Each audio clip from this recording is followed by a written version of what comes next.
they're going to send you home. Because that's what's been happening all over this country. We're looking at Washington with this fiscal cliff.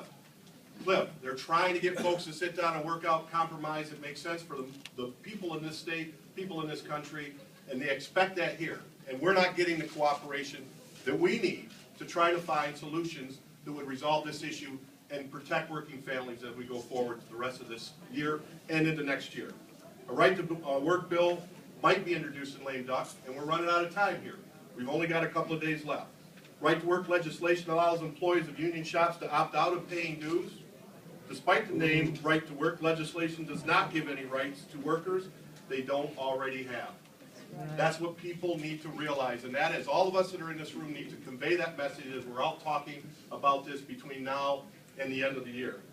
Although right to work laws allow employees to opt out of paying union dues, those employees are still covered by any collective bargaining agreement with union security.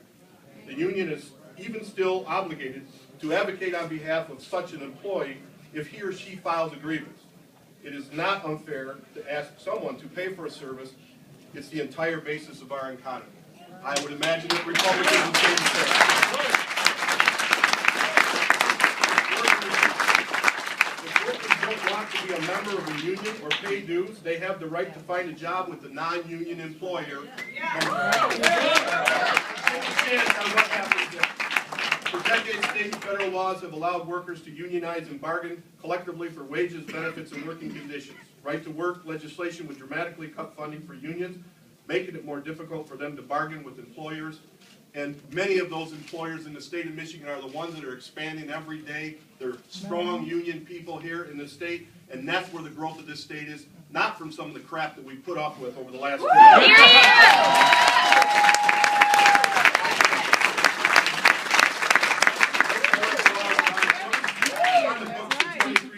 According to studies, workers in those states earn 3.2% less than workers in free bargaining states, about $1,500 per year. Specifically, Alabama and Mississippi are two of those states, and I know for a fact those are they're donor states. They get more than they get when it comes to resources from government. These negative impacts are not unique to union workers. Non-union workers earn 3% less in right-to-work states, and they are 3 percentage points and 5% percentage points less likely to have health care and pension benefits, respectively.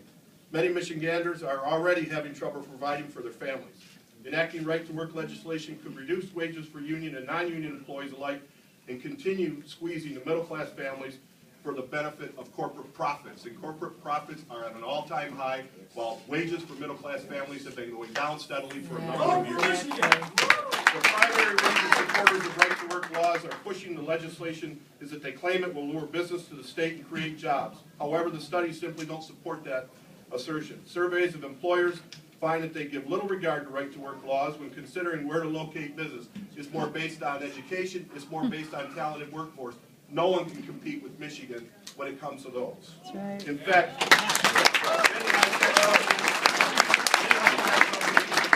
Michigan and other states are trying to attract generally prefer to locate in free bargaining states.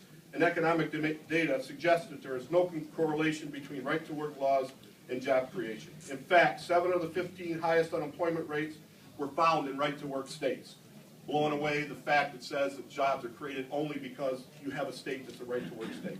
And 11 of the 15 lowest per capita incomes were found in right-to-work states. Moreover, right-to-work laws may actually have a negative impact on job creation. As previously stated, workers in right-to-work states tend to make less than workers in free bargaining states. Consumer spending drives the vast majority of our economy. This is specifically true in Michigan, where 85% of economic activity occurs in education, retail, and non-manufacturing industries. By reducing wages, people have less discretionary income, they spend less, and consumer demand drops. For every $1 million in wage cuts, $850,000 is taken out of the economy, which translates in a loss of 6 jobs.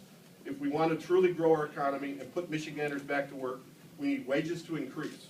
Right-to-work legislation has a real possibility of decreasing wages, and that's why it's wrong for Michigan. So I want to now take a minute to introduce Tim Greimel, leader-elect in the next session, to share some words. Thank you.